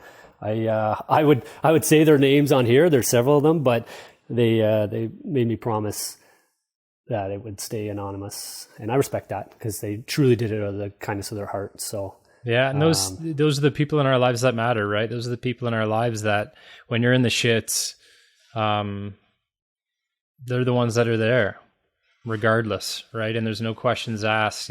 But something important to note there is that, you know, most of those people, yes, they do it out of the kindness of their heart, but they're also doing it for you because they know you're someone that would stand next to them and do it for them, right? And I think that's a huge piece to note, and that's how we build our circles and build each other up is by creating circles like that. Yeah, no, absolutely, definitely. And did it ever charge me up and energize me to keep going? I had my low moments where, you know, I had people questioning, are you sure you should be doing this? And it really messed with my head. But at the end of the day, I stood by my beliefs, and I'm proud of it. But I didn't have any pity for me that, I'm going through this, because that drags you down. I was going through something because I knew the consequence. I made the decision. I knew what was going to happen, and I bore that. I really feel bad, to be honest. What I went through was nothing compared to people who felt the same as me, but had to give in because of the coercion. And I can tell you, many of those people have approached me since. I've gone through it. Cried and said, I wish I could have done that. I couldn't pay my house. I didn't know what to do with the kids, this and that. And the feelings they have now, I couldn't imagine. And you know, I had one super good friend, and he said, I'm so sorry I abandoned you. I stood with you till the end. I had to do this and was a wreck. And I feel so much for those people that made decisions that may have gone against their own beliefs and values. And it's hard for any of us if we ever have a hit to our integrity when we know. But I reminded them all. I said, this is where I won't go too deep because I don't want to lose some people. But I think the way the coercion was brought about, and I think the way that unfolded was very deliberate and direct, and it had an effect on people because it was a very calculated psychological move from other places to people. So I can see why so many people may have given into the coercive methods, because that's what they were, very coercive in different fronts for different people. So what were some of the you know, never mind just these times, but in your last little while, because I know it's been really cool to watch. You know, I think confidently say even an awakening over the last period, you know, through all this stuff, where you have served blindly for a long time, but then you've opened your eyes to this, and it's not only opened your eyes to this, but to what you want for yourself, to who you want to be as a father, what you want for your children. What are some of the tools you used in that period, these challenging times, to get you through that and to, you know, keep your head right and to maintain your clarity? That's a great question. Awesome question, actually. And I'm glad you asked it, because I know I got to say too, this is really weird that I'm doing a lot of talking. I'm not used to this. You're asking great questions and it gets me rolling, and then I almost forget where I am. I don't like talking too much. I don't like talking to a computer. In fact, this is the very first time I've ever chatted like this, and I hate Zoom meetings, all this stuff. So all that to say, you're asking good questions because you're getting my mind going, and I'm actually forgetting I'm talking like this. But anyways, you mentioned awakening, and that describes exactly how I have felt the past few years. Legit, not even just as a term, the feeling of being asleep most of my life and now waking up. I'm not fully awake, and absolutely, and it's opened up so much more in my life. I did spend most of my life serving, like since I was 18, I got recruited. 19, I started serving after my birthday. So for well over 20 years, I have been subject to orders and service. I've been a civil servant, and I've gave 2 separate oaths, one to Queen and Country and superior officers, and the other on the policing side to citizens to serve and protect. And so orders are a big thing, but it's cool because of the life experiences I've had, the experience family has had. I mean, you guys have all motivated me in different areas and friends and everything, but it's allowed me to pause and question orders. That's not a good thing when you're building soldiers that need to follow blind orders at a second, because your spirit commander makes a decision. So if you have a whole bunch of people questioning orders, you're not going to get an effective fighting force. And I get that psychology. I was a part of it. Police officers, I'd say we get told to follow orders blindly if it's in the criminal code, if it's a law, if it's this. We have discretion when we implement and deal with citizens, and we have to think, because we're getting things every day that are different, and we really are charged to think critically and have discretion, but not with the law, right? If it's a law, we're told here, but then back it up. Well, hold on. Laws have had an amazing history, not just in municipalities with bylaws or provincial laws or federal laws and throughout the world. But you start to, and I'm being cautious with my words here, I'm not questioning, but yeah, I am. I'm questioning certain laws, because laws generally were historically designed to protect the people. When you get new laws that do more harm to the people but protect politicians, elite, and wealthy individuals, something's gone wrong. And I'm not going to get right into that. I know that could be attacked by some, but that's okay. But I just find somewhere in there may be a shift. So, I'm going to question some of them with my own critical thinking, with my own experience, and with a view of humanity and what's good. Because my oath as a police officer is not to my inspector, to my chief, not to the mayor. I don't work for them. Sure, administratively and whatever. My oath is to the people and the citizens. And that's part of what actually brought me back after I was allowed to come back, was that aspect. So I can run with that, because if I hold that true, then yeah, I'm going to question some things, because that's my job.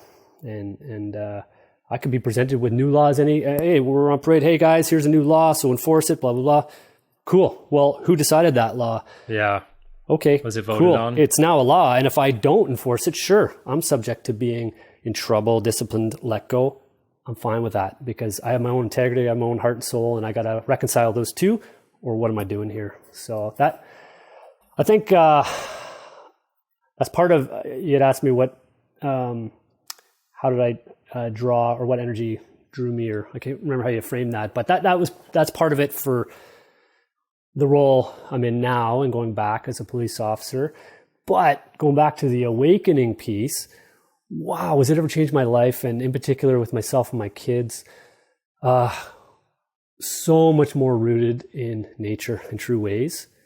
And I love it. I would never have imagined it in my younger days, but just simple things. I mean, you got me on part of the journey with something as simple as recognizing your breath.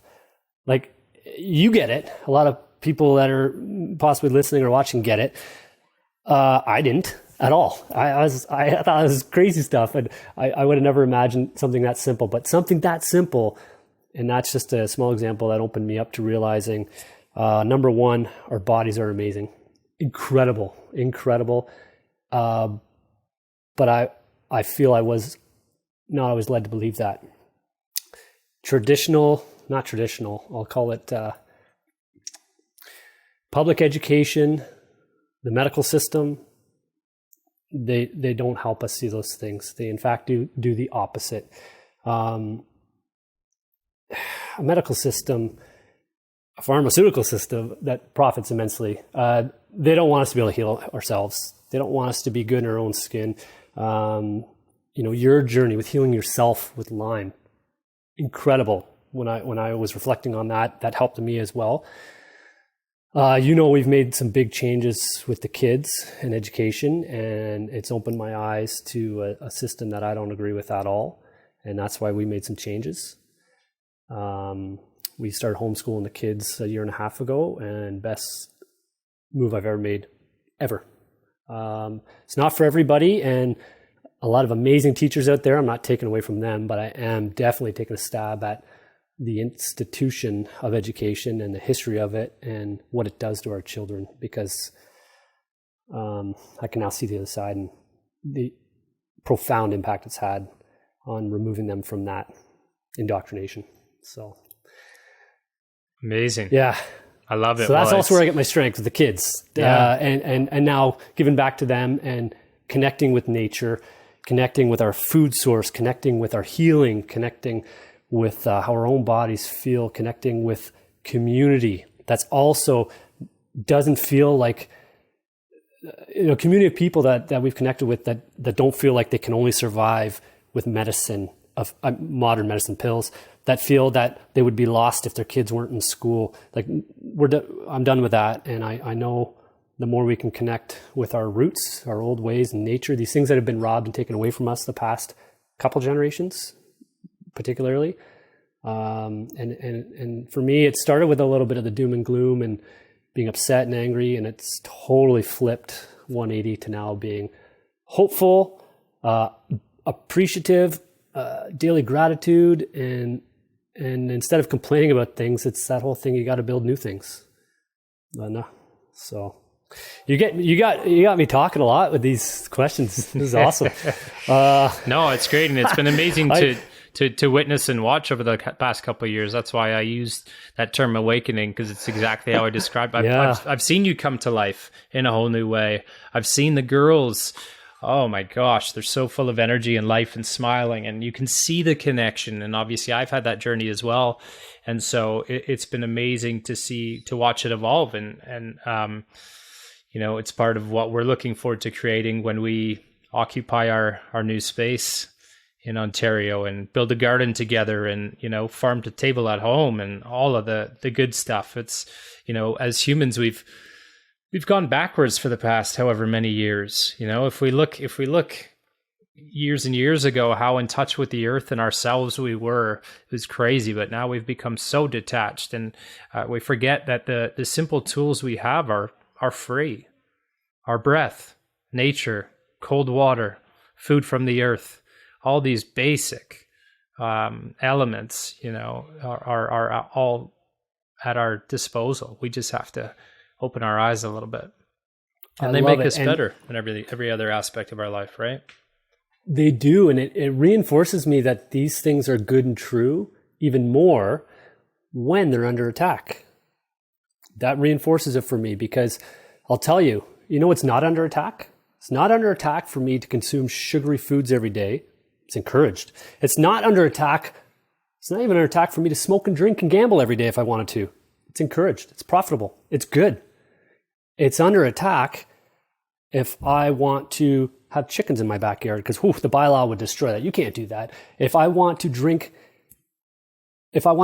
real milk, which I do, but guess what? We do it illegally. Yeah, I'll say it on here. We have to go to the Mennonites and buy it. It's illegal to drink real milk from an animal, because here's all these things. So when things are like that are under attack, homeschooling our kids. You look at why exactly, because it's outside of everything. It's not profitable when we can be resourceful ourselves. Yes, absolutely. And I mean, we've had a lot of negative stuff come our way when we homeschooled the kids. And I've tried not to take it personally, because I can see the path that many were on. I was on it too. We grew up in it. But a lot of people just saying, like, basically the tone of, who do you think you are to teach your kids? We know better. We've done it. And I had some good friends, and I love them dearly, but they were very offended when we made that decision, because they are teachers. And I don't blame them at all for having that initial reaction. But I can tell you, we do know our kids best, and more than that, we don't give youth enough credit for their natural desire to learn. Kids always want to learn, always. Like how fast they learn language, words, walk, skills, 10 times better than humans. Than adults. But we don't give them that credit. And kids are always asking questions, right? And most people get annoyed. Oh, they're always no, because they actually really do want to know things. Yeah. Sure, it's annoying sometimes, but they actually really do want to learn, and they learn when they're motivated. That's why we need to slow down, and because we can learn so much more from our kids than we can teach them. But we constantly are trying to push our knowledge upon them, or our rules, or we're putting them in a box. And it's once we pay attention to them and their playfulness, where did our playfulness go? Their imaginations, 100%. Where did our imaginations go? All of these things, the beauty, the limitless opportunities and thoughts that they have. They want to go to Mars. They believe they can fucking go to Mars. Yes. But as adults, we've been conditioned to not believe these things, and it's constantly pushed down upon us that you can't achieve that. I know. And I believe, and again, it's just my opinion. I know there's different opinions out there, but I really believe the education system has stunted creativity, has not allowed us to believe in ourselves to a degree. We get told, mainly in school, I believe, and there's some great teachers that and I stay in touch with some of them that I still thank them for so many lessons they taught me. But as a whole, they have to teach a curriculum. They have to teach a certain way, and we've been indoctrinated for so long. And you just said it, like with adults, like our kids get told, and I don't mean to say this too bluntly, but in a way, sit down, shut up, and listen to the authority. Kids don't question teachers because they're the adult. They're the ones who know. They're the ones that are taught. They have the answers. So when kids step too far out of line with honest, genuine concerns and beliefs that might not line up, no, you can't have that. Nope. And it might be to the principal's offices. And then kids also get taught from a young age, well, all adults must be authority then, because I'm at school and anybody that's an adult can tell me what to do. They can tell me to stand against the wall. They can tell me to go over here. They can tell me I'm not going to the bathroom. They can tell me, nope, you're not allowed to eat right now. So I'm very critical of that way. Not critical, again, of the teachers, because great teachers doing great things, but they're in the system themselves. With the tools that they have and what they've been taught. Yeah. Exactly. It doesn't mean they're... Yeah, it's in all walks of life. I mean, again, great police officers in my line of work, but they may be doing things I don't agree with, and it's just the way it is. But school, so that was a big awakening for school, again, the past 2 years when I saw a lot of harm come out. We took our kids out, and I've since learned so much more because they talk about socially. They are so much more advanced in this past year socially. They actually interact with adults on a normal level. Not, they're the authority, I'm down here. No, they'll talk, they'll be courteous and polite, ask questions. They'll grocery shop on their own right here, do stuff. Like, the girls, their independence has gone through the roof. They meet up with their other friends all throughout the week. Socially, they're good. Emotional intelligence has improved. They solve conflict resolution without a teacher, again, telling them what to do. Natural consequences. They don't do something. They know that this is going to happen, like on their own. Don't have to reinforce it. Yeah, I could go on and beautiful. On and on. It's been a real journey for us, one that I'm thankful for. And also having the time to introduce some of those lost skills, lost things about ourselves, our food, our connections, and that's gone miles. So I know it's not possible for everybody to do it, but I just, I mean, some people say, well, if your kids aren't in school, they're not going to fit into society. And I laugh. You're right. I laugh. You're right. Because I kind of say, like, that's the point, right? That's the point. And the reason school is the way it is so you become a good citizen, a cog in the wheel that keeps the same system going. And I don't want that anymore. And that's just me. It is a minority of us, but I woke up to it and feel more alive than ever because this is so important. You want to know what my biggest fear is in life? What's that? To be normal. Oh, and I'll tell you, I hope that carries on through my kids, because my biggest fear is to wake up, go to work, pay bills, and die. And your biggest fear, which is amazing, is actually one of the main aims of a traditional schooling system. Mm-hmm. You be normal, you fit in. Socially, we want to wear certain things that fit with the group. We want to talk a certain way that fits with the group. We get all that to be normal because that's how you feel good in your safe zone and comfortable if we're just normal. But you hit it. Don't ever be normal. Strive to be different because we all come from a different place in our heart and soul. And that's what I think makes the world beautiful and still keeps hope for these things of beauty. We all come into this world with different gifts, but we're too afraid to deliver them to the world, right? And as people start to step into their power and step into their authentic, true selves, that's when the world is starting to become a very beautiful place. And it's happening right now. It is happening. It's just we need the courage, of people to shine that light and give others permission to do the same thing. And it is happening. Yeah. Brother, you're doing it. And I'm learning from you because this is new to me. It really is. I was the guy that followed orders most of my life in a uniform doing. So this is still pretty new to me, but I really admire what you and your team are doing, the different things you got going on with groups of men and the retreats and you're lighting that fire for so many people. And I do want you to know that you're lighting that fire for me too, because my outlook is way different. I still got a lot to learn, tons. We all do. I have my faults. We all do. That's why it's called the journey, because there is no destination, right? We're always on it. And our biggest faults are thinking we're going to arrive somewhere. You're never going to arrive anywhere. So the work is ongoing, right? So, and I still got my feet in both. I mean, you've made these leaps, which are huge, and you're doing it. I've still dealt with some stuff and had foot here or foot there, but at least now we're getting some things rolling. And again, a lot of that for me is my kids, but it's extended now because I've seen the benefit in our kids. I want to extend that now, and that's why we're starting the alternative school. We're doing different get-togethers, and we're teaching these kids about survival skills, about food, about all this, and watching them light up and thrive is amazing. It's amazing, empowering them, and I love it. It's a new world, right? And it's very exciting.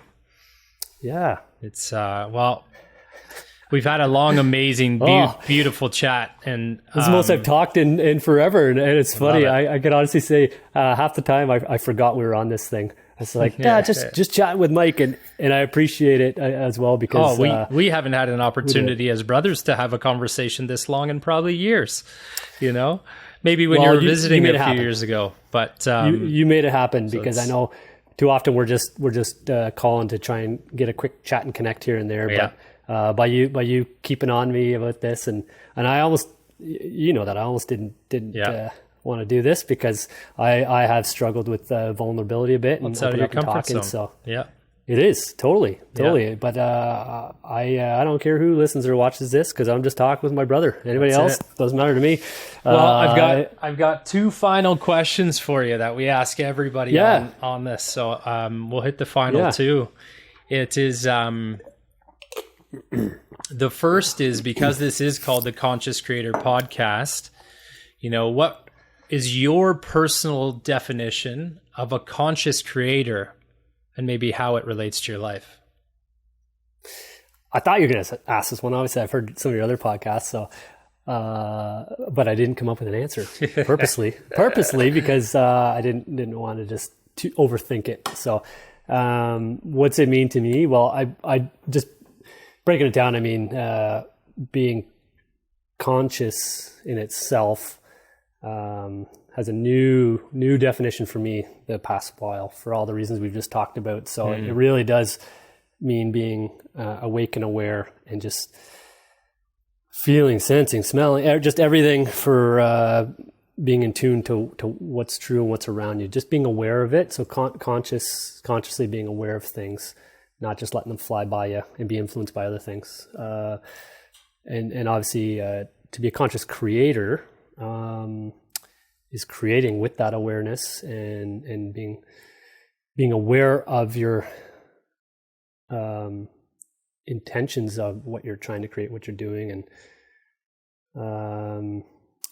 being a conscious creator. I love that name, and I love that you've chosen it because that's something you're doing. And I know that's a cop out to say conscious creator means what Mike's doing. No, but your answer was perfect. Yeah. No, just being aware of what you're doing, and you have the power to create, but you better be aware of it, because if you're not conscious, then something else is creating for you. Hell yeah. Yeah. All right. And the final one is, if you could give your younger self one piece of advice with the knowledge that you have today, what would that be? I forgot you were going to ask that one. Yeah. It's probably been answered a bunch. I can't remember, but legit, it's so simple. And I think a lot of people feel this as well, is stop giving a fuck about what people think. Your younger self is so worried about fitting in, so worried about doing the right thing for maybe not the right reasons. Yep. So stop caring about what people think, because inside of all of us is the world, and it might look different than somebody else's world. And if you're so focused on someone else worried about what your world might look like, you're not really truly developing your own world and your peace. So stop caring about what others think for the most part. I love that. We get a lot of good love and advice along the way, but if you're denying your true self, then you may not be on your truth path. Well, it probably took me 34 years to stop caring what people think. So I love that piece of advice. Because, we carry that with us for far too long. And, as we're kids, we get bullied and all the shit happens. And so you feel you go outside of that lane, and you do, you're always looking at somebody's opinion or to try to compare yourself to somebody else. And when you finally stop doing that, it is so beautiful. So I love that. That is a timeless piece of advice. That's amazing. Can I ask you a question? I know this is you're the host and this is the way, but you go for it. I've been thinking about this, and you have you're doing awesome with this stuff, and you've interviewed a lot of cool people. I didn't even think I was worthy to be on here with you when I heard your past podcasts of all these amazing people doing amazing things. I'm like, what the hell are we going to talk about? But with that, you've had such an array of people on your show, and you're hosting here. Really, really cool broad array. So anyways, my question is just that after talking to so many people about so many different cool life things, is there something, how do I frame this? Is there something in common, or something that you've drawn out of all these cool people you've chatted with that may be an element in common to allow them to live these awesome lives? Like, is there any elements you're saying, you know what, this is kind of similar in different areas? Because I'm genuinely curious, and I'm sure other people are. Common thread between... Yeah. If that exists, or question. Something's drawn out for you. Like, I've never really looked at all the guests, if you will, or the people I've had on it in that way, but I would say definitely, one thing that comes to me off the top is being outside the grain, for sure, right? Is thinking outside the box and looking at... a lot of the people that come on here are doing something that is true to their heart, that is leading an authentic path, that is not giving a shit what people think, as you say, right? Or they're leading the way in some way, shape, or form. So all of those things, if you look at them, a common thread in that is following your inner guidance, something in here that's telling you to move in a certain direction. And whether they're doing that as their whole path, or they've carved a piece of their path that they're doing it in, that's absolutely a common thread. So great question. Love it. Nice. I like it. Thank you. Well, this has been... If you want to talk about all the chats I've had, I can probably say safely this has been my favorite conversation that has just had my heart wide open the whole time. It's been my longest conversation. And, obviously we're family, and it's fucking beautiful. And so it meant so much more to me. So I appreciate you making this time to come on here and speak openly, speak honestly, and not be afraid to share, because it's what, speaks to other people as well and helps them along their journey. And so really, really appreciate it, brother. And so much love for you, your time, your knowledge, your wisdom. Thank you. I appreciate you and appreciate having me, and thanks for getting me on here and chatting. You bet, brother. Until next time. Might be a part 2 coming. Yes, I hope so. If today's episode resonated with you in any way, or you feel it added value to your day, please feel free to share it with friends. And of course, link and subscribe so that you can be alerted for future episodes.